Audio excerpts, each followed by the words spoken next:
Hello, everybody. Thank you so much for having me. So I want to just start off by saying that this week I had a very hard time preparing the class. I spent the week watching a lot of media. Those of you who know me know I have a background in media, and so I watch a lot of the clips that are being created and try to think and feel and see and evaluate whether or not these clips are being effective in convincing anybody of anything. And what I see is, the same thing everybody else sees, which is a tremendous amount of fighting and arguing that's become very, hostile and very, amplified in the media. And I found myself falling into despair and feeling very frustrated. And every time I wrote something for the class, I tried to make an outline. I was just unhappy with what I wrote, and I felt that it's missing the point somehow. And this morning I woke up at 4 o'clock in the morning, and I tried to look at my notes and write something, organize something, and I realized that, I'm going to have to figure something out. And so I decided that we should just go back to reading in the book that we've been working from, which is The Inner Work, which is a primer for anybody who wants to learn Kabbalah. And what I realized, the reason why I decided to toss the notes that I worked on, is because what I realized is that, I was feeling this tremendous amount of despair. And so I thought back to all the lessons that I've learned from my teachers. I've been studying now well over 10 years, probably closer to 15 years. And so one of the things that I was saying to people is that, you hear something in spirituality and you can hear it 100 times and it sounds so beautiful and wonderful or so powerful, but it just takes time. Something has to happen to a person where they can actually integrate what we're hearing and what we're being told. And so what I realized from this feeling of despair that I was having is that something that I've read many times in Ashlag Kabbalah and heard many times from my teacher is that there's no solution for a problem on the degree that it's been created. There's no solution to a problem on the degree in which it's created. So in other words, let's say you're in high school and you just feel very much like, things are unfair and the teachers are not treating you well, the administration is not teaching you well. It's only when you get out of high school and you become an adult and you realize that the administration, the teachers, they had their own problems, they had their own issues, and they were worried about getting paid, and they were worried about their own political issues in the school. And so when you rise to a higher degree, that's the place where we find solutions, and that's where we find the wisdom and the understanding of what's going on. And so what I realized from watching the media, something that I knew, but something that I really internalized this week, is that we're going to have to change, and that the true spiritual purpose, the revelation of what's happening. We're not in a war in Israel. We're in a war that's encompassing the whole globe. This is like a war of ideas, a war of belief, a war of cultures. And what I really internalized is that a person has to have an awakening and realize that there's no solution. They want to really escape. They want to really rise above the conflict. Escape, it's called leaving Egypt. A person has to really want to. We're told in the Torah that a lot of people didn't want to leave Egypt. And what really was driven home for me today, when I woke up early in the morning, is that a person has to, of their own free will. It's a paradox. On the one hand, the person feels forced that they have to rise above what's going on, and just, we've had this, when you say you're going to be the bigger person, when you're in a fight with somebody and you just rise above, you realize the only thing to do, the only way to win, the only way to survive is to rise above the fighting and to find a higher vantage point. And that's really, a person has to decide that for themselves, that they really want to do the work inside and not look for a solution outside. And this, we're told in the Torah that when an evil rises up against you, and when an enemy rises up and wants you dead, you get up and you kill them first, you destroy them first. And that's when a problem gets to such a bad place that we have no other choice but to actually, to rise up on the physical plane. But that's not really where the solution is. The solution is inside of all of us, and we have to really just awaken to the fact that that we have to get to a higher place in our consciousness, and that's where the solution is going to be. Okay, so that's my whole big speech. Let's just go into, yes? What are you showing me? So we have is it first? Ashlag and okay. Success and blessings. So today's learning is for the success and blessing of, we're dedicating our learning to Moshe Hirsch ben Mendel and Leah Blima Bas Laser, together with all the soldiers. And Okay, so yes. And a refuah shlema. Shmuel Aaron ben Rachel. And so that we're just dedicating our learning to somebody who needs a refuah shlema, needs a healing, somebody who's not well, and also to the soldiers who are fighting, and all the people who are learning Torah, who are, the Torah tells us, part of the soldiers. The soldiers, there's two types of soldiers: the spiritual soldiers who sit and learn, and then there's the soldiers who have to actually go out and risk their lives. And so the Torah tells us that the soldiers and the learners are partners, and so we dedicate our learning to both the learners and the fighters. Okay, so we'll go to the book, okay? It doesn't happen that a person only makes an effort to learn the information in the Torah and then suddenly merits experiencing God. Effort in the Torah needs to be with the explicit intention of working to experience God and to attain the desire to give. Once this is attained, however, we see that we had no idea what it is to experience God and what it is to desire to give. I'm going to read it one more time. It doesn't happen that a person only makes an effort to learn the information in the Torah and then suddenly merits experiencing God. Effort in Torah needs to be with the explicit intention of working to experience God and to attain the desire to give. Once this is attained, however, we see that we have no idea what it is to experience God and what it is to desire to give. Okay, so what jumps out at me, and this is very funny, it's like saying, a lot of times when you work with Hashem, you say, when is it going to be enough? As a person dedicates their entire life to learning Torah, and they learn Gemara all day, and they learn Halacha, and they keep everything perfectly.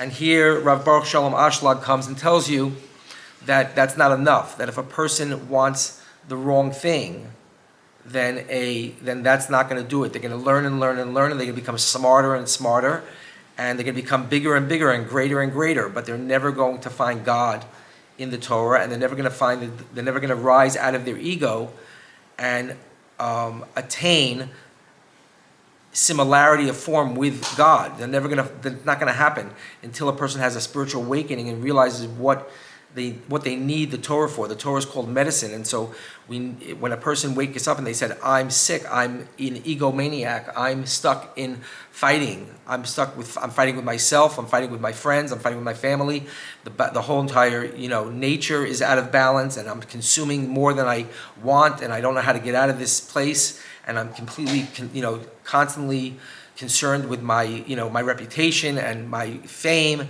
and my fortune and all these things, and I'm racing towards my own death, and I can't seem to find a purpose in any of this." And that's called an awakening. That's called a point in the heart, when a person says, why would a good God who knows everything and has all the power make a world like this? And when a person has that awakening, that's the first time that a person looks into the Torah and says to themselves, this is medicine, and this needs to go into the right vessel. The vessel is the part of you that is egoistic, and so the light shines, the light that reforms shines in a person, and that's what makes a person, that connection with God is what makes a person, it heals a person, it changes a person, and you rise above. And then when you said, what Rav Shalom just said here is that when you start to do this, you realize you had no idea who God was. We think we have an egoistic understanding of what God is, but if we really truly, if we rise out of our egos, we would see that God is something very, very different. That God is something that you would be just run after and never stop. It's like the goodness in everything, the ability for everything to make sense, the ability for everything to work out, the ability to have your cake and eat it too.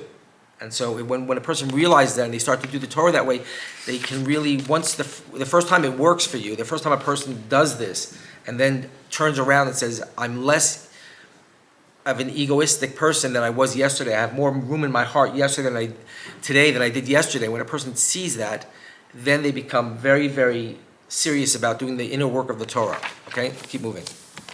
Any questions? Okay, making sense? The essence of the exile is thinking that something other than God is enslaving us and not attributing the enslavement to God. The essence of the exile is thinking that something other than God is enslaving us and not attributing the enslavement to God. Okay? So I have a story, okay? A very quick story. I was watching, somebody called me and said that my Rabbi Gottlieb, who's a huge Gadol student of Ashlag Kabbalah, he's one of the greatest Ashlag scholars, whatever you want to call it, practitioners is a better word, in the world. And he went on the news, and he's an ultra-Orthodox man, and he wears black, and he wears a hat. He went on the news, and on the panel there was a general, an Israeli general, and Rabbi Gottlieb tried to make this point. He tried to make the point that everything that we think is good and everything that we think is bad is coming from the same source. And the general got so angry, and he said, how dare you say that if this is your God who can allow this to happen, then I don't want any part of this, and how dare you say such a thing, okay? And so this is something that's a huge hurdle and very, very hard for us to work on. It takes years and years, and it never goes away. You have to continually renew yourself every single day and think about this, and you have to pray about it, and you have to say to God, you have to be angry, so to speak. You have to say to God, you need to explain to me how it could be like this. Okay, we're going to go further, we're going to see more on this topic, but it's just the point is that this is what over the generations and over all the millennia, there were people, very smart people, who from all the Greeks and the Romans, and you can go to all the philosophers from all the places, said it's impossible that there's one God because there's so many bad things that happen. So how could the bad things, right? And so we said last class that a tzaddik is a person who takes responsibility for things that are happening. So you go on the news and everybody's yelling at everybody else and saying, you're the problem, and they're completely convinced. And you see that there's no way to convince somebody that they say, you are the bad one and I'm the good one, and both sides are yelling at each other, completely convinced. And so for a person to say, that's never going to be a solution, we're never going to win that war. The war has to come from somewhere above us. The solution has to come from somewhere above us. There has to be something other than this. And so this is what we're studying here in Kabbalah. Kabbalah means reception. How do we receive? How do we exist in this world in a higher way so that everything can come together in peace? Okay, this is exactly what we're studying. Okay, next excerpt. The Baal HaSulam said that the inner understanding of the Torah is not at all dependent on external understandings or intellect. The light of the Torah opens in its true reality only through our spiritual work. I'll read it again. The Baal HaSulam said that the inner understanding of the Torah is not at all dependent on external understanding or intellect. The light of the Torah opens in its true reality only through the spiritual work. Okay, so we've all, if somebody's a religious Jew and they go to a yeshiva, you come in and you meet people who know everything by heart, and they sit there for 5, 6, 7, 8 hours, 10 hours, 12 hours, and they know everything by heart, inside and out. And you're like, well, how can I can never do this. And so the Baal HaSulam is coming to tell us that is not the point of the Torah. The point is to draw you out of your egoistic nature, to take you out of Egypt, and to bring you to a higher place where everything is going to make sense, that the whole entire cosmic picture of what's going on here is going to make sense. And not only that, but it's going to all belong to you, and you're going to have love for everything that's happening. And so that sounds so crazy and so outside the scope in this time of war, when people are doing the most horrific things, to be thinking about that and to wrap your head around that. And the feeling that you can't wrap your head around that is a very good thing. That is a very good thing, that you feel that it's impossible. Because when we change when we have to, we change when we have no other choice. And so when a person feels that they completely cannot, no longer tolerate what's going on, that's when they have to rise above what's going on and find something higher, a higher perspective, okay? Asking God for something is already the answer. The answer is the connection with God. Asking God for something is already the answer. The answer is connecting with God, okay? This sounds crazy. I mean, this sounds so wrong. I mean, I'm praying for my health. I'm praying to make a living. I'm praying to, all the things that people pray for. And then here, the Baal Shalom is coming to tell you that if you're praying already, you're already been answered. And so what are we talking about here? What we're talking about here is that when we learned about the breaking of the vessels, that there was a shattering. We were all part of one communal soul. And then because God wanted to give us the gift of free will and to turn us into givers like himself, this whole process of cascading worlds of consciousness came about, lower and lower worlds, until we end up in this world, which is both physical, material, and also completely egoistic and selfish.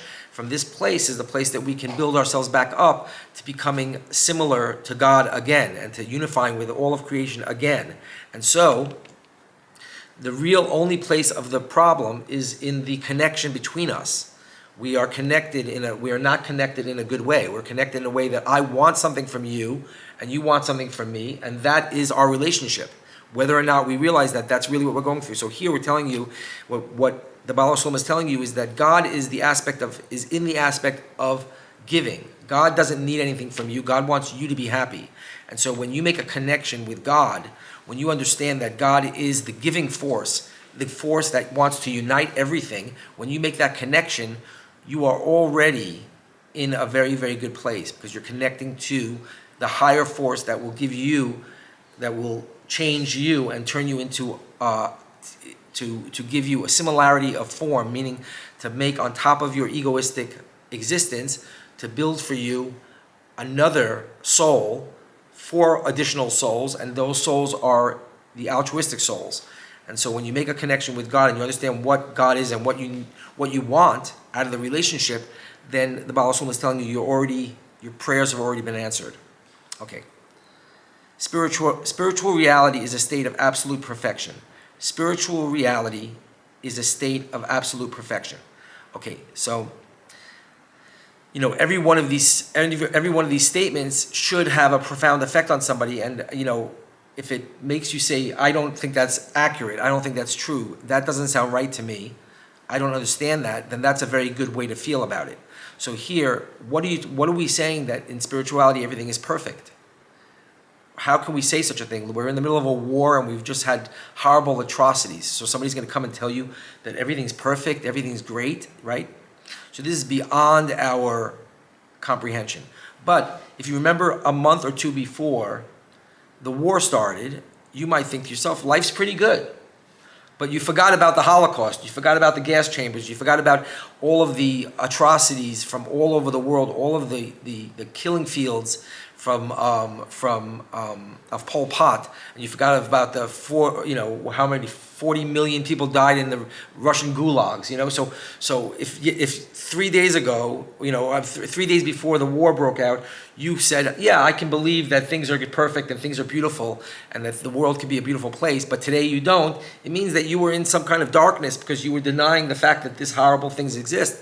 And so sometimes we need to be in such a situation, reminded in a situation that we should not stay where we are. We should constantly be working 24 hours a day to elevate ourselves, to find a way out of our egoism so that we can truly fix the world and not sink into darkness where we say, you're wrong, I'm right, and that's the end of it. We're not saying here that everybody's the same and everybody's behavior is the same. We're not saying that. We're saying that the true solution is to rise above and to rise above ourselves, and just to know that that's even possible is already an awakening. And so the study of Kabbalah and Chassidut, and this is what the more you study, the more you'll have emunah, you'll have faith that it can actually happen to you. It says the sages in the Talmud said you should see your olam haba in your lifetime. That this is something for us to do now. And now that Mashiach is coming, and now that we see that the old systems are collapsing and everything is really is really falling apart, and people don't even know which way is up and down anymore, and you start to argue with somebody and you can't even agree on any facts at all. So we see that this is an invitation, a scary invitation to rise above and to find a new way forward. And that is what Kabbalah is, that's what Mashiach is. And now that we have a crisis, people are talking straight, and so it's time to talk straight and to tell people that there is a solution that actually is available, that will actually make sense. And as these crises, God forbid, continue, people will be more and more willing. You see that there's a bifurcation in the world. You see that people are going either one way or the other.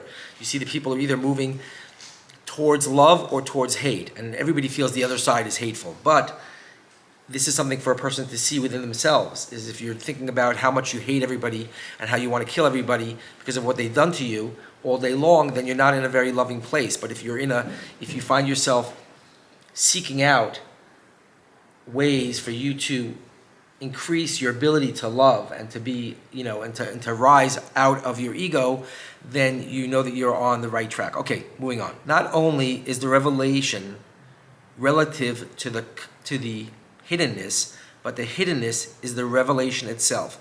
During times of hiddenness, we need to nullify our ego to serve God in happiness. This state of divine service and connection to God in prayer is the revelation. Let me read it one more time. Not only is the revelation relative to the hiddenness, but the hiddenness is the revelation itself. So I'm going to stop here in the middle. So this is exactly what we're saying, that when we fall into a very dark place, we can either hunker down and go back to our old, try to win again in our old natures and to the way we used to be, and say, let's just one more time, if I just, go in there and fight this war one more time and destroy the enemy, I can go back to the way I was, and I can go back to my old, my comfortable place. And so that is the exact opposite instinct that the Baal HaSulam is telling us to have. He's saying that when we have this horribly dark period, that's the time for us to realize that we have to leave. We have to go somewhere else. We have to go to a higher place. We can no longer stay at the degree of consciousness that we're at. And so that itself, if a person understands nothing else from the war, that they themselves are going to have to change. And they're going to have to become something that they're not. They're going to have to rise above and gain a new soul. If a person has that, that's a huge revelation. So if a person was in Egypt and they said to themselves, I'm going to stay, I have a really good job here, and I'm going to go, whatever they said. Egypt, not everybody in Egypt, we think of Egypt as everybody being a slave and building the pyramids. It wasn't really true. They had people who were very high in the society, and people who were very wealthy, and people who were famous. And so many people said, I want to stay here, and we all know what it's like. I wanted to stay in New York and be a famous filmmaker. I didn't want to come to Sfat and learn Kabbalah all day. I wanted to stay where I was and have, be more famous, be more popular, have more money, and that's what I wanted. And so this is not something to be embarrassed about. This is something for a person to say, to be honest about, and to say, I've grown, I've changed. And so if we see that there is a way, a place out, that there's an open window above, that the letter Hey, the bottom letter of this ladder is a Hey. And if you look at the way the Hey is shaped, it's like it has a roof and it has one wall, but the third wall is only halfway up. So it has a window. And so that window is telling you to look up and to realize that there is a way out of your egoism and a way out of this kind of, me against you mentality. There is a way out, and so that's a very high revelation. Egypt itself was a revelation. So that's exactly what the Baal HaSulam just said here. Not only is the revelation relative to the hiddenness, but the hiddenness itself is a revelation. So we should, if we want to know what the right work to do is now that we're in a war, it's not to go and fight other people. It's for us to look inside ourselves and realize that this is an invitation for us to transcend and to do the work of rising above. Okay? And how we do that is a whole other question. Once you want this, then it takes a lot of study to figure out how to do it. And so I'll tell you some bad news in spirituality, okay? Because we all need bad news. It always gets harder. Every time you get out, you climb one rung you have a moment where you say, "Oh wow, look at the view from here. It's so beautiful. I didn't realize I could be like feel so good about people. And this guy used to really bother me, and now he doesn't. Now I feel compassion for him, and I feel warmth for him. And so wow, I feel like after that happens, then we end up with twice as much darkness, and we have to then learn that, build up the ability, the emunah, the faith, to go up another rung and another rung and another rung. And when we keep doing that and we start to live in the moving up the rungs, we're actually living in infinity. If you look at the infinity sign, it's an 8 on its side, and it's actually just like, going up and down, back and forth, up and down, back. And there's a center to that that's perfectly calm. And so when we get to a place where we are completely embracing the work of rising, it's a never-ending cycle of rising. And when we get into the cycle, into the rhythm, into the frequency of that, we actually can be in perfect rest as we're in the center of that, constantly letting go and constantly reaching out for a higher degree.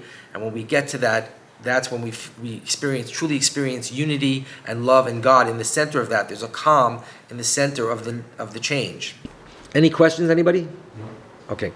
During times of hiddenness, we need to nullify our ego to serve God in happiness. This state of divine service and connection to God in prayer is the revelation. Okay, so this is something that's very hard to understand, but I think I just said it. So it's very hidden in the wording here. But when you actually do something that you don't want to do, when you override your own feelings. So let's say you're feeling like, this is never going to happen, and you learn anyway, and you pray anyway, and you try anyway. We all know this in everyday life, that there's a certain amount of, because we call it in Hasidut bittul, there's a nullification that goes on. And so when you actually say, I don't want to go, but I'm going to go anyway because my wife wants me to go.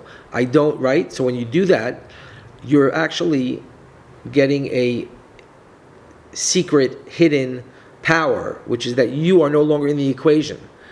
You're now outside of it because you now nullified yourself, and that is in spirituality a very, very good place to be, because when you remove yourself, you make room for God's light to come in.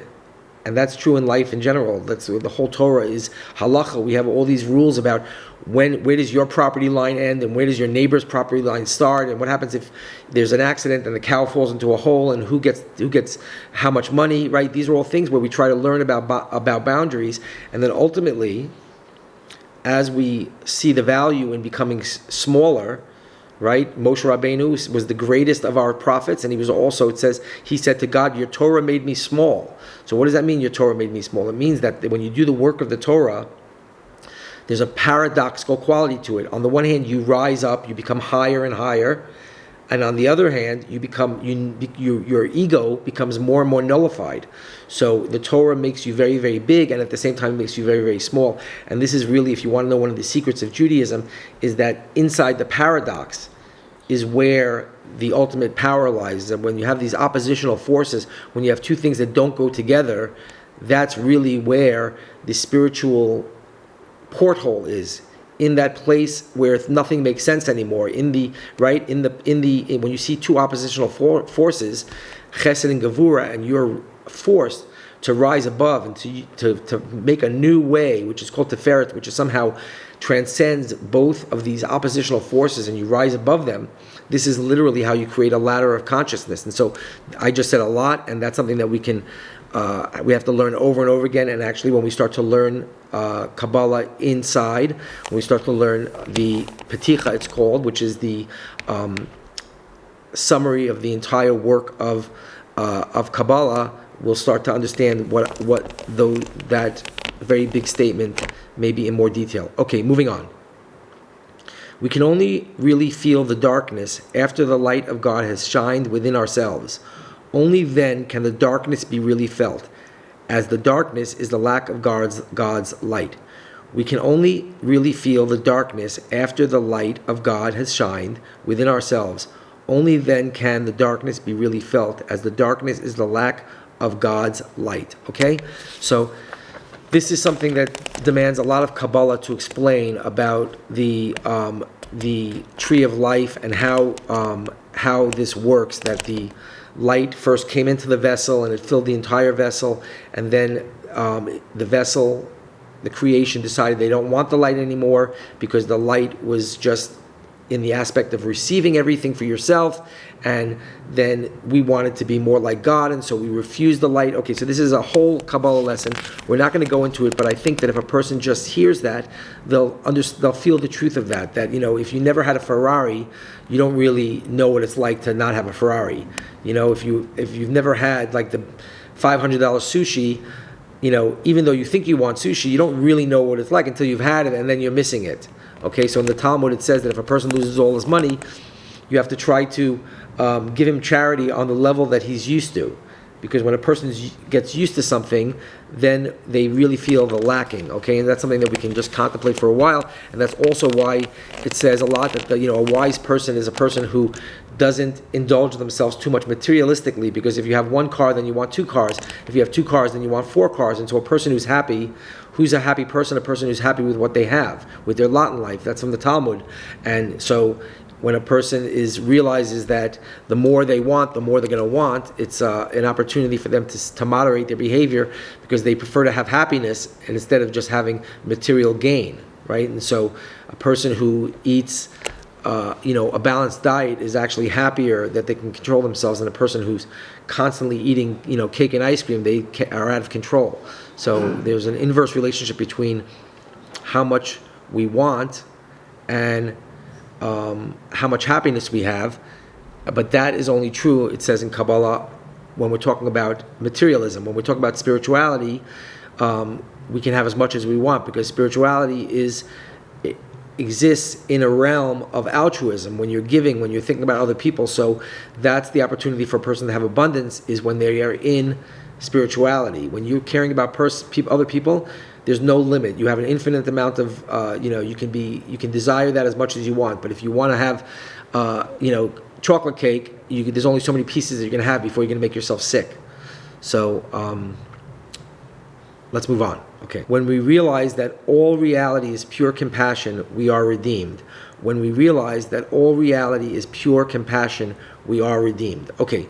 So this is something that we said already, but now it's being said in different words, that is just impossible for us to internalize. That's why we're in the exile. We're in galut, because we don't agree with the sentence.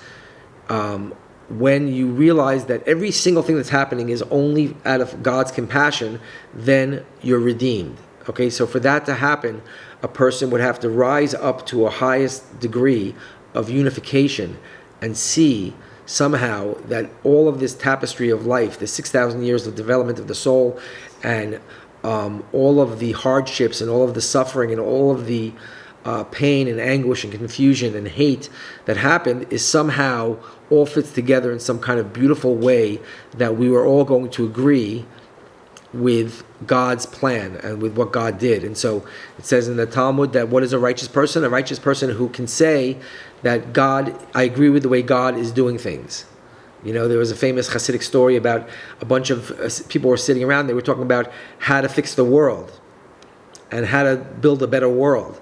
And this great rabbi walked in, this great Rebbe walked in, and he said, the way to fix the world is the way God is fixing the world right now. Exactly the way it's happening right now is the way that is the perfect way to fix the world. And so when we hear that, we get very angry and very frustrated and say, how could that possibly be? Look at all the suffering. And so the answer is that when a person realizes that, a person has a great desire, and a great desire is not to cause any suffering to anybody else. And when a person realizes that they no longer want to cause any suffering to anybody else, and they only want to be loving and only want to make room for other people, then that person is in the redemption. That person has been redeemed. They've been redeemed from their ego. They've been redeemed from being the cause, either the purposeful cause or the inadvertent cause of the suffering in the world. You go on the news and everybody's blaming everybody else for the suffering. But it's very hard for a person to turn inward and to say, what part of this is my responsibility? What is there anything that I can do differently while I'm in a body that can make this go better. And that is a very, very high level, and that's what we're talking about, is getting to that place. And we explained before that there's an inside of the Torah and an outside of the Torah. What does that mean? It means that there is good and bad, and there are ways of behaving, and there's ways to structure society, and there's ways for people to behave, and there's different ways to wage war, and there's rules, and we have this world and our higher spiritual world. And so when we're working on spirituality, we're working internally, and when we have to do things in the physical world, because we live in both worlds at the same time, we've said this before, that Avram Avinu, that Abraham bought a double tiered cave for his wife, meaning that he understood that there's a spiritual work to do, and then there's physical work to do, and that both of these things have to somehow, even though they often sound contradictory, we have to do them both at the same time. So that's why in Israel we see that we have holy soldiers, and we have soldiers who go to war with a smile on their face, because there's an enemy that has risen up on the physical level that wants our destruction, and the Torah tells us to go out and defend ourselves, to defend our family, to defend our country, and we do that. But at the same time, we don't lose sight of the fact that the higher work, the deeper work, the internal work, the eternal work is for us to go inside and to work on fixing ourselves so that we can become part of the unity and part of the transcendence and part of the balance and part of the solution, and not be part of the problem, and not only be part of the problem, but think that we're not the problem, that God's the problem, and that not only is God the problem, everybody else is the problem. So you see, if you're outside of yourself, then it's the enemy is the problem and God is the problem. And once you turn inside, and what the Baal Shalom is telling you is that once you realize that all of reality is pure compassion, you are redeemed. And so what we're saying is that the entire world was created for us to come back to God to have all of the goodness, all of the physicality, all of this, the honor, respect, all the things that we crave in life, but to add another additional souls on top of that, another additional qualities, additional desires. And those desires will be for altruism, and say, it's not enough for me to be popular, I want everybody to be popular. It's not enough for me to be, to have all my needs met, but I want everybody to have my needs met. And this is what Kabbalah is coming to teach us, that you see the tree of life, that we're trying to balance all of these different forces, because the only way for each of us to get everything is for all of us to get everything. And until we awaken to that and realize that, and truly, truly understand that, and truly realize that I cannot have what I want until everybody has what they want, and there has to be a way forward to do that, then we're going to be very confused. So in the Torah, and we described that the Kabbalistic way to read the Torah is that all the characters in the Torah are actually forces. And so we have Jacob and his brother Esav, okay? These were two brothers, both of Yitzchak, right? Avram, Yitzchak, right? And so they had two brothers, and they were at war with each other, and they were both great people. And we're told that Esav, who was the wild one, who was the evil one, was actually from a greater, higher spiritual place than Yaakov was. But yet, Yaakov was chosen to do the work of creation because he wanted to stay within his bounds, and he wanted to do things in a way that minimizes suffering for everybody. And so when they both met, Esav representing the ego and Yaakov representing transcendence, Esav said, I have a lot. I have so much. He was big shouting off to his brother. He said, I have so much. And he was very, very wealthy, and he had many wives, and he had, he's very powerful, and he was very famous. And he said to his brother, after them not meeting for many years, he said, I have so much. And Yaakov looked at him, and Yaakov said back to him, he said, I have everything. And so what is everything? Everything is called shleimus in Hebrew. And everything is when everybody has everything. And when you're working towards everybody having everything, and you having an awakened desire to unify and to balance and to change yourself, that when you have that, you find everything. You find the eternal that actually allows you to have pleasure in the finite, in your physical body. Let's say you have you go to a birthday party and there's chocolate cake. If you want to eat all the chocolate cake by yourself, and you take 5 pieces and you go home and you eat it by yourself, in your bed, you get a stomach ache. That's not going to really be all that enjoyable. You'll have a momentary joy, but then you'll have a lot of misery afterwards. But if you buy a cake and you buy it for all, you invite 100 people to your birthday party. In Torah Judaism, in Chabad, we celebrate our own birthday. We actually throw the party and we invite everybody. I know in the secular world, other people throw you the party, but anyway, that's not the point. The point is that when you throw a party and you invite 100 people and 100 people have cake, and you take joy from all of your friends having this cake, and you have one piece yourself, and you pass on the other cake to everybody else, you not only enjoy that one piece of cake, but you attach yourself to a higher desire, your desire to make other people happy and to take joy when other people have something. And that is in that space, you can have as many pieces as you want. So if you're going to give cake to 1,000 people, you're not going to get a stomach ache. You're going to have one piece of cake, but you're going to have it with 1,000 people. So you see the relationship. We want, when we take something in our physical lives, we want balance, and we want modesty, and we want boundaries. And then when we exit of our ego and we enter into the communal space, into the altruistic space, that's when we want everything for everybody. And so that's what we're studying. We're studying how to do that. And it would be nice if God made it so that everything is very intuitive and that we can all just figure it out on our own.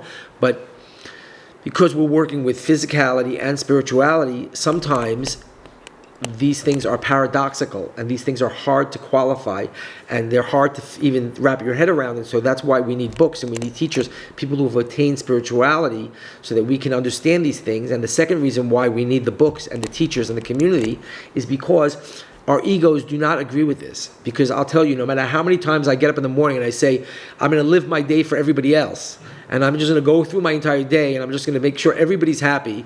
And the first person says, hey, to me, can you help me carry these packages? I say, sure. And then, the next person says to me, can you give me $10? And I say, sure. And by, an hour and a half later, I'm like, you know what?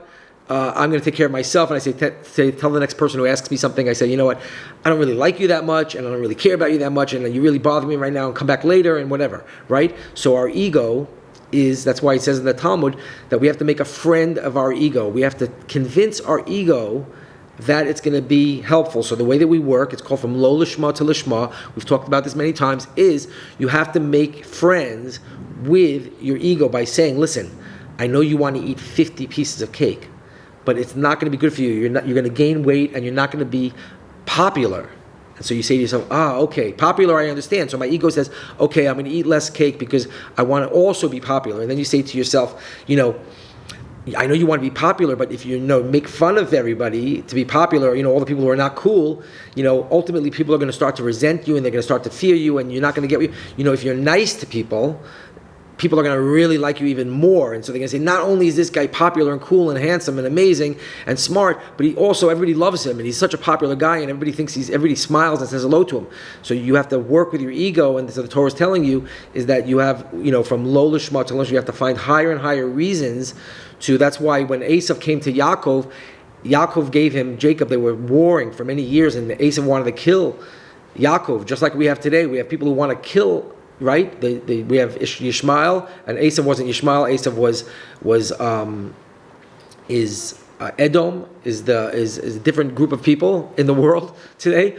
But you see that when your enemy comes to you, it's because they think that you are somehow tricking them, and you're somehow manipulating them, and you're somehow not, you've somehow used the game of life. You're smarter, and you're better looking, and you're richer, and somehow you could have done a better job to make me happy also. And they're just convinced that you've just ignored them, and and that's a horrible place that we see all over the world now. We have this problem. We have high school, shooters. They come in with a gun and they kill all their classmates. What is that? What's going on? This kid's saying, you've come to school and you've all get your cool clothes and your cool friends, and you're all going to Harvard University, and your parents are paying for everything, and I'm from the wrong side of the tracks, and I can't buy all the fancy clothes, and you guys are ignoring me, and you're making me, and I know you can help me if you wanted to, but you're just too busy with your own garbage and your own happiness and your own things, and I can't take it anymore, and I'm gonna kill everybody.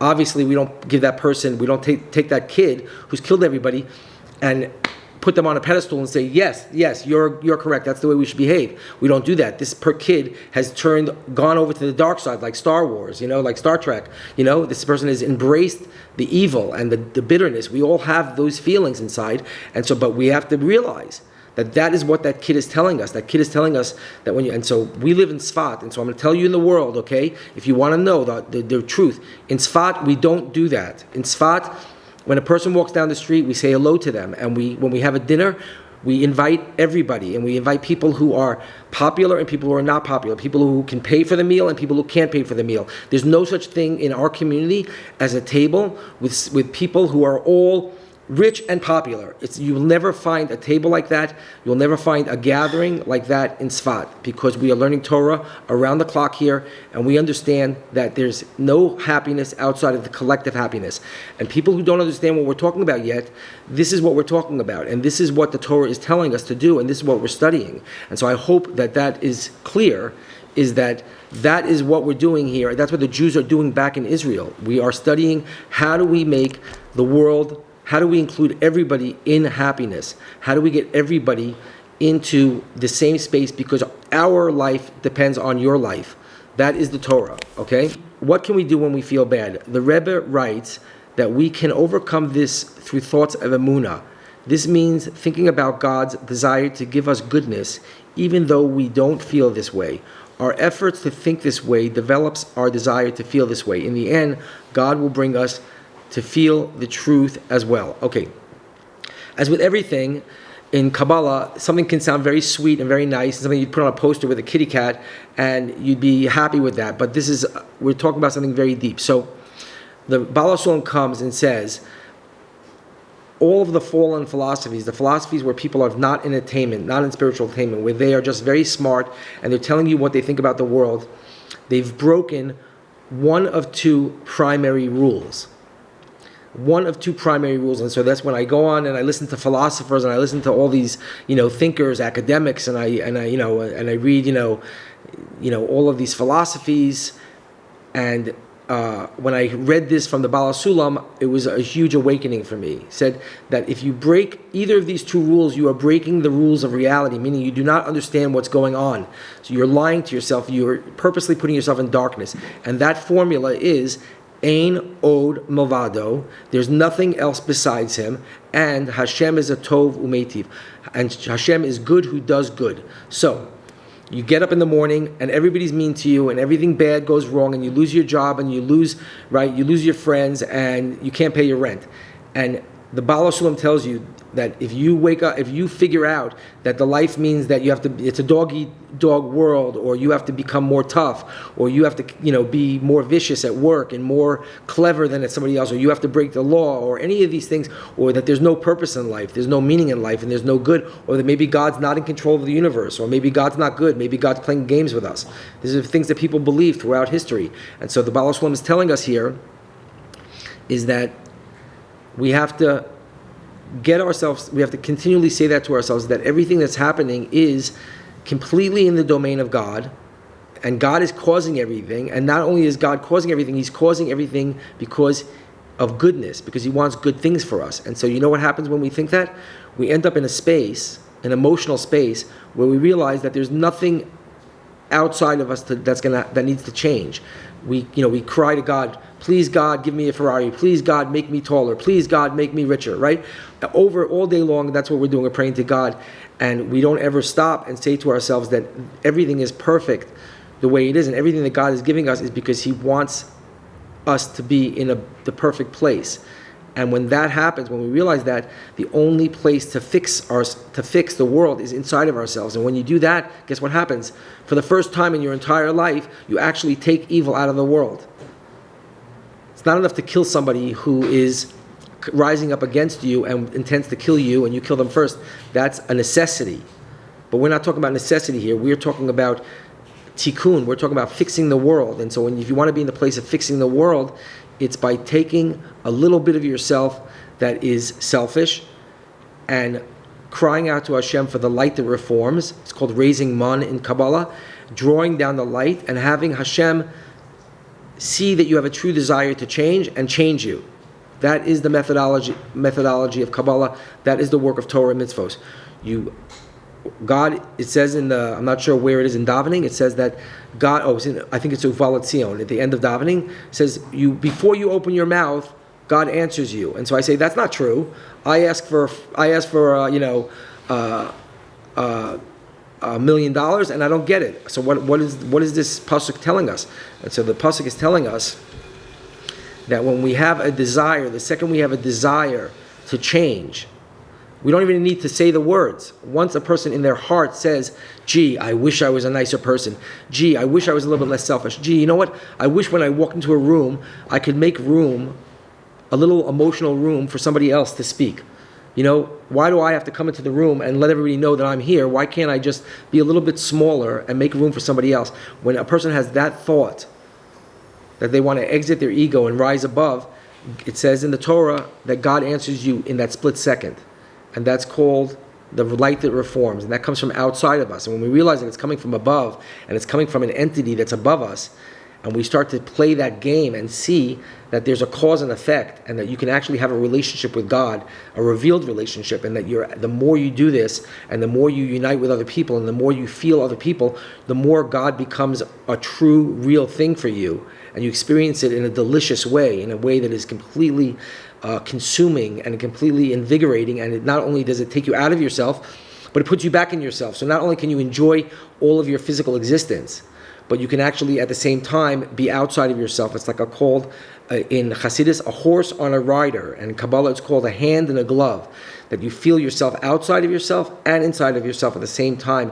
And this is the place where humanity is going. We're going to a higher consciousness, a place above ourselves where we can feel the unity and feel this connection, this neural net of consciousness, of love and unity and balance that will not only allow us to transcend and to feel these beautiful emotions, but will actually come into balance, because I'll say to myself, I want both of these things at the same time. I want to feel the joy of love, and I want chocolate cake at the same time.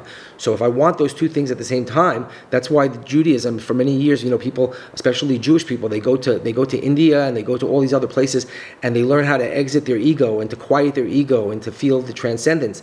That's not enough in Judaism. In Judaism, what we want all of physicality, all of the physical gifts that God wants to give us, and all of the positive emotions that go with that. And the only way to achieve that is through unity and balance. And so I think it's time. Is it time? So what I'm going to say is just in a last message is that people are upset and people are saying, I'm supposed to live here, you're not supposed to live here. And they're saying, I'm supposed to, everybody is fighting about these boundaries, and everybody is fighting about where they belong. And so the Jewish people it says in the Torah, is a spiritual nation. These are people from all the nations who came together. So in one way, the Jewish people have the DNA of all the people of the world. And so we're even more, if you know any Jewish people, we love Italians, and we love French, and we love Chinese, and we love Japanese. We can't get enough of it. We don't want to hang out with other Jews. We want to go out, and we can't wait to get in a place where there's people from all the nations. And so we're made up of all the nations, and we have this huge desire to connect to all the people of the world. But at the same time, because we came together with a spiritual contract, we came to Avraham, and we said we want to leave our nations, Lech Lecha, we want to leave where we were, and we want to join in. And so what the Torah tells us is that the state of Israel, the land of Israel, is only belongs to the Jewish people when we are in our spiritual identity, and when we are doing our spiritual work. And so when we are doing this work, then the world says, oh, okay, so you're doing this work, you're showing us how to build this unity, and the light is going to come out from the temple in Jerusalem, and it's going to make and this is the temple in our heart, and this is our consciousness. This is not just a building. And so what we're saying is that from Jerusalem, all the world will be able to unify, and that is why the Jewish people belong in Israel, because we're doing this work. And so I will say to people, the choice to make is now in the world is, which side do you want to be on? And of course you have to decide whether any of this is true and whether or not you believe any of this, okay. But do you want to be on the side that builds this kind of ability for humanity, or do you want to be the person who says, I don't think you're going to get the job done, I don't think you're living up to your potential, I don't think you're being honest about things, I think you could have done better, I think, and constantly be the one who's trying to tear down something without any idea about how to rebuild something better. It's better to be part of the people who are trying very hard to build a beautiful world. Okay, thank you very much, everybody.